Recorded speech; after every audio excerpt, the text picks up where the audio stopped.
আজকে বাড়িতে দুটো মতো পুজো রয়েছে আর আমি কালকে রাতের থেকে শরীর খারাপ বাঁধিয়ে বসে রয়েছি। সোনামায়ে কিছুদিন হলো একটু জ্বালাতন করছে রাত্রে, তো সেই কারণে একটু বেশি শরীর খারাপ হয়ে গিয়েছে। আর এই অবস্থাতেও সারাদিন সব কাজ আমাকে সামলাতে হলো একা হাতে। Hi everyone, good morning. আবারও স্বাগত আমার একটি নতুন ভিডিওতে। আশা করছি সকলে খুব ভালো আছেন আর সুস্থ আছেন, আর আমরাও বেশ ভালো আছি। আজ হলো বুধবার আর এখন ঘড়ির কাঁটায় মিনিমাম ওই 6:30 মতো বাজবে।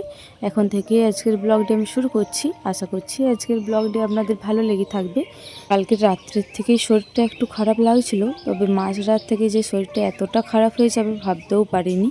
মাঝরাত থেকে একটুকু গ্যাসের প্রবলেম হয়েছে, তো সেই কারণে শরীরটা প্রচণ্ড পরিমাণে খারাপ লাগছে। তো সকালে একটু ভয়েস ওভারের কাজ ছিল, ওইটা কমপ্লিট করে নিচে এলাম। নিচেতে এসে পরে দুটো মতো কাচাকুচি ছিল, আজকে সোনামায়ের জিনিসগুলো কাচাকুচি করলাম। শরীরটা ভালো নেই বলে খুব একটা বেশি কাচাকুচি করলাম না। আর এইদিকে রান্নাঘরে এসেছি অল্প পরিমাণে শরবত করার জন্য। আজকে আর মুড়ি খাবো না, জানেন তো শরীরটা একদমই ভালো লাগছে না। আর রান্নাঘরে একটা ঝুড়ি ঢাকা ছিল, দেখলাম যে কী বটে, দেখলাম যে আবার মাছ এনেছে। আজকে আমাদের এমনিতেই নিরামিষ, আর উপরে আবার এক ঝুড়ি মতো মাছ রয়েছে। তো মা দেখে পরে বললো, খেপি শরীরটা খারাপ লাগছে? আমি বললাম হ্যাঁ, কালকে রাত্রের থেকে একটু শরীরটা খারাপ। কালকে সারা রাত আবার সোনামা জ্বালিয়েছে, জানেন তো। তো সেই কারণে আরও শরীরটা খারাপ লাগছে। 1 নম্বর নিজের শরীর খারাপ, 2 নম্বর রাত জাগা রয়েছে। তো যাই হোক, আজকে নারায়ণের পুজো রয়েছে আর আমাদের মহাপ্রভুর যে নামটি হয়েছিল ওইটি আজকে অষ্টমঙ্গলের পুজো রয়েছে। তো দুটো মতো পুজো রয়েছে আজকে। তো শাশুড়ি মা এই ঘরের কোনো কাজে আসতেই পারবে না, আমাকেই মনে হচ্ছে সব কাজ সামলাতে হবে। যতই শরীর খারাপ লাগুক না কেন, মানে আমাকে সারাদিন আজকে কাজগুলো টেনে নিয়ে যেতে হবে। তো যাই হোক, চলুন এরপরে না স্নানটা সেরে নিয়ে চলে আসি, তাহলে শরীরটিও ক্লিয়ার লাগবে। আর ঠাকুমা বলছিল ওই পূর্ণিমা পুজোর খাবার আরে নাকি চান করেই করতে হবে। তো সেই কারণে সোনামা এখন যেহেতু ঘুমাচ্ছে, মিনিমাম ওই 5:30 মতো বাজবে, ওই রকম টাইমে ও ঘুমালো আর আমি উঠলাম। সারাটা রাত প্রায় জাগা, মিনিমাম ওই রাত 12টা থেকে আমাকে জাগিয়ে রেখে দিয়েছে। সেই কারণে বিশেষ করে বাসি কাপড়টি আর সকালে চেঞ্জ করে নিই, একেবারে স্নান করে চলে এলাম। এই স্নান করার পরে না শরীরটা অনেকটাই হালকা লাগছে, জানেন তো। আর আমাদের বাড়ির সকল সদস্যই স্নান করে এসে আমাদের ঠাকুর থানে প্রণাম করবেই। আমাদের এই ঠাকুরটা হচ্ছে ভীষণই জাগ্রত ঠাকুর। একদিকে মহাপ্রভু রয়েছে আর একদিকে মা মনসা সন্ন্যাসী সব কিছুই রয়েছে। তো যাই হোক, প্রণামটা সেরে নিই, তারপরে আর চুল আর এখন আর আঁচড়াবো না। ওইদিকে ঠাকুমার কুমড়োর ঝালটা বানানো হয়ে গিয়েছে, নিরামিষ কুমড়োর ঝালটা প্রথমে করে নেব। এখন ঘড়ির কাঁটায় মিনিমাম ওই 7:10-15 মতো বাজছে, খুব একটা বেশি দেরি হয়নি। এত সকাল সকাল স্নান করলাম, একটু ভয়ও লাগছিল যদি ঠান্ডা লেগে যায়, তবে আবার সোনামায়েরও ঠান্ডা লেগে যাবে। তো দেখলাম যে না, শরীরটা ক্লিয়ার হবে না যদি স্নান না করি, আর কোনো কিছু করতেও পাবো না। এই শরীর খারাপ নিয়ে আস্তে আস্তে বাগাতে হবে, তো অন্য দিনের মতো তাড়াতাড়ি করতে পারবো না। কড়াইতে পরিমাণ মতো তেল দিয়ে দিলাম, তারপরে 5 ফোড়ন, লঙ্কা ফোড়ন আর তেজপাতা ফোড়ন দিলাম। আর কালকে রাত্রেবেলাতেই আমি বুটকলাই ভিজিয়ে রেখেছিলাম, জানি যে কালকে কুমড়োর ঝাল হবে। আর আমি সব কিছুই জানতাম যে কালকে এতটাই চাপ রয়েছে, আমাকে একাই সামলাতে হবে। তবে এই মাঝে যে শরীর খারাপটা বেঁধে যাবে এইটা ভাবতে পারিনি। শরীরটা মোটেও চলছিল না, জানেন তো, সে কোনো রকমে চালাতে হচ্ছিল। তো যাই হোক, নুন হলুদ দিয়ে একটু ভালো করে নাড়াচাড়া করলাম কুমড়োটা। এরপরে একটু ঢাকা দিয়ে দিই, কচি কুমড়ো তো এই ঢাকা দিয়ে দিয়ে সেদ্ধ করে নেবো। আর কলাইগুলো ওতে সেদ্ধ হয়ে যাবে, তাহলে খেতে খুব ভালো লাগবে, জানেন তো। কুমড়োর ঝাল এমনিতেই খুব একটা বেশি পছন্দ করে না কেউ, তবে আবার যদি জল দিয়ে সেদ্ধ করা হয় আরও কেউ খেতে খুঁজবে না। তো ঢাকা চাপা দিয়ে বেশ অনেকক্ষণ সেদ্ধ করেছি, আর অল্প পরিমাণে জলও দিয়েছি, না হলে না আলুগুলো সেদ্ধ হতে খুঁজছিল না। তো সেই কারণে অল্প পরিমাণে জলও দিয়েছি। এই যে এই মুহূর্তে বেশ ভালো মতনই সেদ্ধ হয়ে গিয়েছে। আলুগুলো কটা মতো ওই খুন্তি করে সাইডে সাইডে করে ম্যাশ করে দিলাম। আজকে যেহেতু ঠাকুমাদের পূর্ণিমার খাবার হবে, তো সেই কারণে আর টেস্ট করে দেখলাম না নুন ঝাল মিষ্টিটা। পরিমাণ মতো সব কিছুই দিয়েছি, আশা করছি সব কিছুই ঠিকঠাক হয়ে যাবে। ওই ঝালটি নামিয়েই আটাটি মেখে নিয়েছিলাম, লুচি যেহেতু হবে। তো তারপরেই সোনামা উঠে পড়েছিল, তারপর থেকে আর কোনো রকম ভিডিও শ্যুট করতে পারিনি, কারণ আমি তো বলেইছি ও যদি উঠে পড়ে ওর পেছনে আমাকে অনেকটাই টাইম দিতে হয়। এই মুহূর্তে আমি ওইদিকে ভাতটা চাপিয়ে দিয়ে এসেছি, আর ওইদিকে ওই ধারে ঠাকুমাও চলে এসেছে। আজ পর্যন্ত মা আসেনি, মা বলছিল যে কালকে আসবে। তো ঠাকুমাকে আজকেও আসতে বলেছিলাম, আর যেহেতু আমার শরীরটা খারাপ আরও বেশি করেই আসতে বলেছিলাম। আর ঠাকুমাও একা রান্না করবে, এখানে আমিও একা বাগাবো। তো সেই কারণে বিশেষ করে ঠাকুমা চলে এসেছে। আর এই দিয়ে আমি মিষ্টিতে পোস্তটা পেস্ট করে নিলাম। আজকে যেহেতু নিরামিষ, তো সেই কারণে মেনুর মধ্যে ওই যে কুমড়োর ঝালটি হয়ে গিয়েছে, ওইটি ভাতেরও হবে আর লুচিরও হবে, আর আলু পোস্ত হবে, ওই কারণে পোস্তটা পেস্ট করলাম। আর ওই যে মাছগুলি রয়েছে, ঠাকুমা বললো নিরামিষ দিনেও মাছ করা চলে, তবে পেঁয়াজ রসুন দিয়ে করিস না। তো সেই কারণে ভাবলাম বাড়িতে কিছুটা টমেটো রয়েছে, ওই টমেটো দিয়ে না হয় একটু টক ঝাল দেওয়া করব। তো সেই কারণে এইদিকে সর্ষেটাও পেস্ট করে নিলাম। ওইদিকে আবার ঠাকুমা মানা করছিল জানেন তো, যে মিক্সিতে সর্ষে পেস্ট করিস না, মিক্সিতে সর্ষে পেস্ট করলে নাকি একটু আত্মা ভাব লাগে। তবে আমরা যবে থেকে মিক্সি কিনেছি মিক্সিতেই বেশিরভাগ পেস্ট করছি, কোনো রকম কোনো প্রবলেম হয়নি কিন্তু। তো যাই হোক, এইদিকে আমি পেস্ট করে নিয়ে চলে এসেছি, আমার সব কিছুই রেডি হয়ে গিয়েছে। এইদিকে আমি আর ঠাকুমা নেচিগুলি পাকিয়ে দিচ্ছি। আমার এতটাই শরীরটা খারাপ, আমার খেয়ালই নেই যে ঠাকুমা এসে পড়ে বসে রয়েছে। ঠাকুমা এসে থেকেই বলছে কি করতে হবে দে। আমি বলছি আর কিছু করতে হবে না, তুমি শুধু লুচিগুলি বেলে দেবে, আমি ছেঁকে নেব। তবে যে লুচির ডেলিগুলি কাটা নেই, আমার ওইটা কিন্তু একদমই খেয়াল নেই। ভাতটাও তো একটু দেরি ছিল, এই একটু আগেই ভাতটা হলো, আমি নামিয়ে দিলাম। তবে ততক্ষণকে ঠাকুমা যদি লেচিগুলি কাটিয়ে দিত, এতক্ষণকে ঠাকুমাও বেলতে পেতো আর আমিও ছাঁকতে শুরু করে দিতাম। তো যাই হোক, খুব একটা বেশি টাইম লাগেনি। ঠাকুমায় বেশিরভাগ নেচিগুলি কেটে দিল আর আমি দুটি কত পাকিয়ে দিলাম। এইদিকে ঠাকুমাকে বললাম যে তুমি বেলতে আরম্ভ করো, আমি না হয় ওইদিকে উনুনটা ধরিয়ে পড়ে কড়াইটা তাতাতে দিই।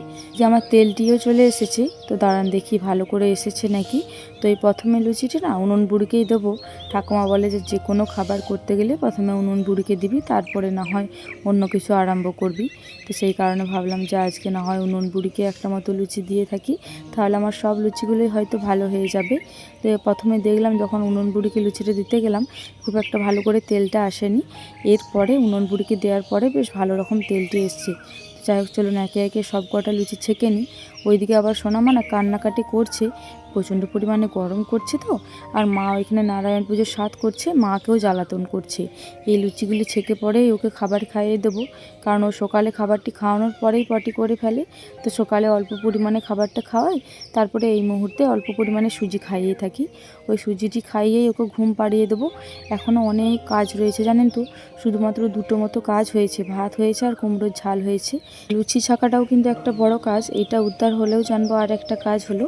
তো যাই হোক, এই মুহূর্তে আমার লুচি ছাকা কমপ্লিট হয়ে গিয়েছে। সোনামাকে খাবারও খাইয়ে দিয়েছি। এক থালা মতো মাছ বানানো রয়েছে, শাশুড়ি মাই মাছগুলো বানিয়ে দিয়েছে, আমি নুন হলুদ মাখিয়ে রেখে দিয়েছিলাম, কারণ সেই মুহূর্তে তো আর মাছগুলো ছাকার মতন কোনো উপায় থাকেনি। মা বলছিল যে মাছগুলি নষ্ট হয়ে যেতে পারে, তবে সকালে টাটকা মাছ বলে আশা করছি কোনো কিছু হবে না। আর এই যে মা এইদিকে নারায়ণ পুজোর স্বাদ করে রেখেছে, আর ওইদিকে জেঠিমাদেরও নারায়ণ পুজো হবে, আর প্লাস ওই মহাপ্রভু প্রসাদ ভোগ হবে। তো জেঠিমা ওইদিকে স্বাদগুলি করে রেখেছে।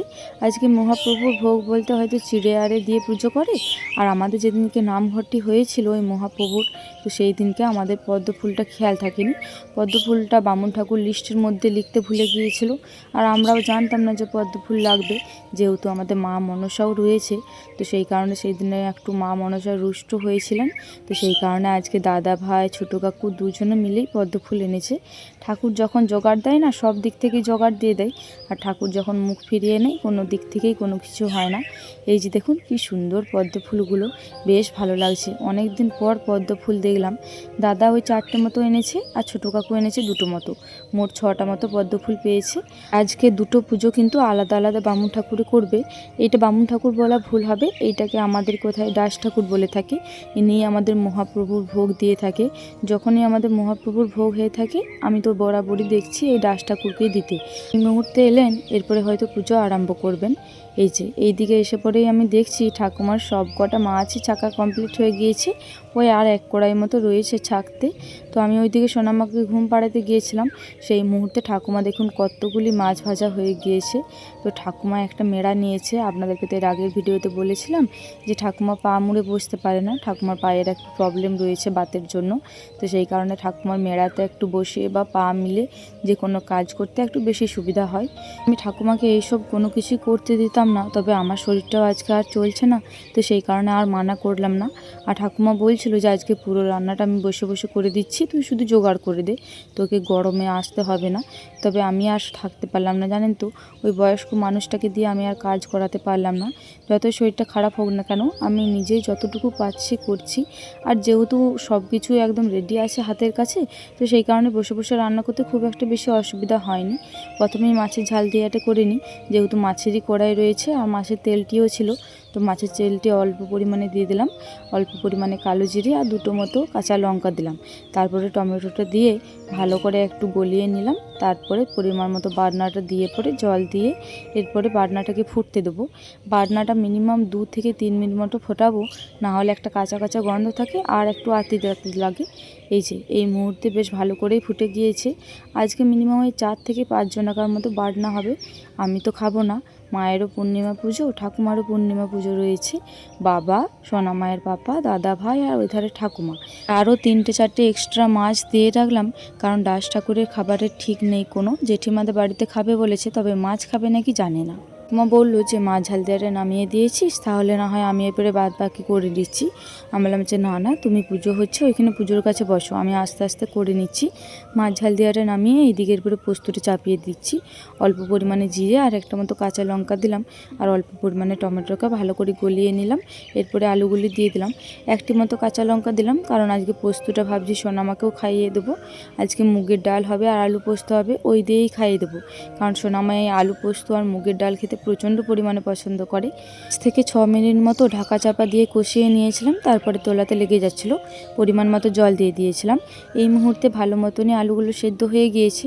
তবে আমি যদি ওই কড়াইয়ে আলুগুলি ম্যাশ করতে যাই, আমার হাতের একটু ভাব লেগে যায়, তো সেই কারণে মা আমাকে এটি শিখিয়ে দিয়েছিল, হয় কোনো বাটিতে বা থালাতে অল্প পরিমাণে আলুগুলো বার করে নিবি, তারপরে অল্প অল্প করে ম্যাশ করবি আর কড়াইয়ে দিয়ে দিবি, তাহলে দেখবি বেশ আলুগুলি ভালো করে ম্যাশ হয়ে যাবে। তো যাই হোক, আমাদের আবার ওই কড়াইতে যদি পোস্ত দেওয়া হয়, আমাদেরকে একটু ঠাকুমা চেঁচায়, বলে যে নামিয়ে পরে পোস্ত দিবি, নাহলে নাকি পোস্তটা একটু ছিটে যাওয়ার ভয় থাকে। তবে আমার তো বেশ ভালো লাগে যদি ওই ফুটিয়ে পোস্তটা নামানো হয়। আমার বাপের বাড়িতে কিন্তু মা ওইটাই করে থাকে, তবে এইখানকে আসার পর থেকে দেখছি এরা পোস্তটি দিয়ে পরে তারপরেই নামায়। মুহূর্তে ওইদিকে সোনামা উঠে পড়েছে, তো সেই কারণে একটু তাড়াতাড়ি লাগছে। ওইদিকে পোস্তটা নামিয়ে দিলাম, এইদিকে এরপর ডালটি সাতুলে দেবো। তো অল্প পরিমাণে জিরে আর লঙ্কা ফোড়ন দিলাম, আর তেলের মধ্যে হলুদটা দিয়ে দিলাম। তো ডালটা আজকে একটু পাতলা করেই করব, খুব একটা মোটা করব না ডালটা। এদিকে মহাপ্রভুর ভোগ অনেকক্ষণই হয়ে গিয়েছে, দাস ঠাকুর চলেও গিয়েছে, বলেছে আমি ওই 2-2:30টার মতো আসবো, ওই রকম টাইমে খাবার খেয়ে যাব, আরও যাবতীয় অনেক পুজো রয়েছে, সেই কারণে চলে গিয়েছি। এই যে কাকুটাকে দেখছেন, এইটি হচ্ছে আমাদের আসল বামুন ঠাকুর, এই আমাদের যাবতীয় সকল পুজো করে থাকে। জেঠিমাদের বাড়িতে হয়তো পূর্ণিমা পুজো করে চলে এসেছে, এরপরে আমাদের বাড়িতে হচ্ছে। মা ঠাকুমা দুজনাই উপোস থেকে থাকে, কারণ ঠাকুমা তো এখন পুজোর স্বাদ করতে পারে না, মা পুজোর স্বাদগুলি আরে সব কিছু করে দেয়, আর ঠাকুমা শুধুমাত্র উপোসটি থাকে, কারণ ঠাকুমা প্রথম থেকে উপোসটা করে, তো সেই কারণে এখনও পর্যন্ত আর উপোস করাটা ছাড়তে পারছে না। বাড়ির সকলেই মানা করেছে যে বয়স হচ্ছে, এরপরে শরীরের প্রবলেমও বাড়ছে, আর পুজো আরে করাতে হবে না। তবে বয়স্ক মানুষ তো, ওরা একটু পুজো আরে করাতে বেশি পরিমাণেই ভালোবাসে, তো সেই কারণে এই পুজো আরে আর ছাড়তে পারছে না। বাড়িতে যদি পুজো হয় দেখতে বেশ ভালো লাগে বসে বসে এক মনে, তবে এখন আর দেখলে চলবে না, তো এখন নানান দিকে নানান কাজ রয়েছে। এরপরে হয়তো এই পঞ্চপ্রদীপটা দিয়ে আরাধনা করবে। তো যাই হোক, ওইদিকে আবার যাই, দেখি ডালটা আবার কি হলো। এই যে এসে পরেই দেখছি ডালটা ফুটতে আরম্ভ করে দিয়েছে, অনেকক্ষণই ফুটছিল, আমি দেখে পরেই গিয়েছিলাম, জালটা বার করে দিয়েছিলাম, ভাবলাম যে একটু আছেই না হয় হোক। এই মুহূর্তে হয়ে গিয়েছে, ডালটা নামিয়ে দিই। তো রান্না বান্না সব কিছু কমপ্লিট করার পর শরীরটা প্রচণ্ড পরিমাণে ক্লান্ত লাগছিল, তারপরেও অনেক অনেক চাপ ছিল, জানেন তো, টুকিটাকি অনেক কাজ ছিল, সেই সকল কিছু আর ভিডিও শ্যুট করতে পারিনি, কারণ আগে শরীরটা সেই রকম খুব একটা জুত ছিল না। আর এই যে মিনিমাম ওই বিকাল 4টে মতো বাজবে, এই মুহূর্তে সোনা পাপাও বাড়ি চলে এসেছে। দিদিভাই সোনা পাপা ওর বাপের বাড়ি গিয়েছিল, আপনাদেরকে তো বলেইছিলাম, এই মুহূর্তে চলে এসেছে। এসে পরেই দুষ্টুমি আরম্ভ হয়ে গিয়েছে। আমাদের রুমটাতে এই জায়গাটি, আর ওর মায়ের রুমটিতে ওই জানলার জায়গাটি, মানে এই খাটের খুঁড়িগুলি ধরে দাঁড়াবে, আর ওই জানলার সাইডে সব কিছু জিনিস ফেলাবে, ছড়াবে। তো ছেলেদের এই দুষ্টুমিগুলোই বেশ দেখতে ভালো লাগে, জানেন তো। মাঝে মাঝে সোনা মায়ের উপরে রাগ করে থাকি একটু বেশি পরিমাণে দুষ্টুমি করলে, তবে যখন ঘুমিয়ে যায় না, তখন সোনা সোনামায়ের মুখটা তাকিয়ে দিকে ভাবি যে ওরা এখন ছাড়া কখনই বা দুষ্টুমিটা করবে। এদেরই হয়তো বকা বকা করা ভুল হবে, কারণ আমাদের ওই দুষ্টুমিগুলো এখন উপভোগ করা দরকার। তো যাই হোক, এই যে এইদিকে একবার আসবে, ওইদিকে একবার আসবে, আর দু ভাই বোনে যখন এক কাছে থাকবে খুনসুটি করবে, আবার যখন দূরে চলে যাবে সোনামায়েরই একটু বেশি খারাপ লাগে। সোনা পাপা তো এখন অতটাও বুঝেনি, তো সেই কারণে সোনামা না থাকলেই না ওর ভাইয়ের রুমটির দিকে তাকাবে আর একটু মন খারাপ করবে। জানেন তো, ওর ভাই যতদিন থাকেনি ওর ভাইয়ের রুমের দিকে একবারও যায়নি। এই যে দু ভাই বোনে আবার এক জায়গাতে চলে এসেছে। ভাই বোনকে ছাড়া থাকবে না, আর বোনও ভাইকে ছাড়া থাকবে না। ভাই বোনের হয়তো এইরকমই ভালোবাসা হয়। এইদিকে দুজনা দুটো হাতে চকলেট নিয়েছে, তবে কেউ কিন্তু খাবে না। সোনামা মাঝে মাঝে খুলে দেওয়ার জন্য বলে যে মা খুলে দাও, আমি খাবো। সোনামা এখনও পর্যন্ত কথা বলতে পারে না, তো ওই ইশারাতেই সব কিছু বুঝিয়ে থাকে। আর সোনা পাপা চকলেট নিয়ে কিন্তু খেলা করে, ও কোনো দুষ্টুমি করে না। তো যাই হোক, চলুন আজকে দুজনাকে দেখিয়ে এই ভিডিওটা শেষ করছি। আবারও দেখা হবে পরবর্তী কোনো ভিডিওতে। ততক্ষণে সকলে খুব ভালো থাকবেন আর সুস্থ থাকবেন। আর আজকের ভিডিওটি ভালো লেগে থাকলে একটি লাইক, কমেন্ট, শেয়ার আর সাবস্ক্রাইব করে আমার এই ছোট্ট চ্যানেলটির পাশে থাকবেন। এরপর থেকে এই দুই ভাই বোনের শুধু দুষ্টুমিগুলো আপনাদের সাথে শেয়ার করব। টাটা।